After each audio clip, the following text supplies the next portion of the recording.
À l'épicerie, les mesures sanitaires s'appliquent depuis le début de la pandémie. L'élément nouveau aujourd'hui, le port obligatoire du masque. Ce résident le porte depuis des mois. Il y en a qui viennent de l'extérieur puis qui ne comprennent pas ça. J'ai été à l'extérieur puis c'est la même affaire. Mais aujourd'hui, les visiteurs ont bien compris le message et portent le masque. Tout à fait d'accord avec ça.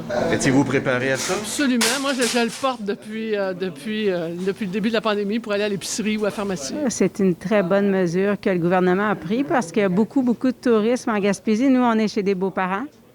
Et puis, ils nous disent que depuis déjà 2 semaines, il y a un achalandage comme ils voient seulement en général aux semaines de la construction. Donc, s'il n'y avait pas les masques, il y aurait probablement une éclosion de COVID, puis ils n'en ont pas, là. Mais tous n'étaient pas prêts, dit le propriétaire de l'épicerie. On a eu 2-3 cas, des gens qui n'en avaient pas. La première semaine, on a comme une zone d'adaptation, donc on leur fournit un masque jetable. Le client était bien d'accord avec ça, puis il n'y a aucun problème, aucune argumentation qui a été faite là-dessus. Au restaurant, les clients doivent porter le masque lorsqu'ils circulent entre les tables ou pour aller aux toilettes. Une fois assis à leur table, ils enlèvent leur couvre-visage.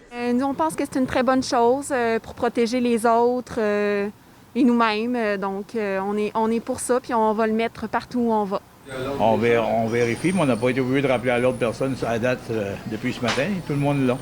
Je m'attendais à avoir plus de gens qui peut-être ne seraient pas contents ou quelque chose de même. Pas du tout. Donc voilà, en cette première journée du port du masque obligatoire, eh bien, les gens semblent s'y prêter de bonne grâce, préférant créer leur propre bulle peut-être, plutôt que de retourner éventuellement en confinement. Ici Pierre Cotton, Radio-Canada, à Carleton-sur-Mer. Ici Gaspésie, les îles de la Madeleine.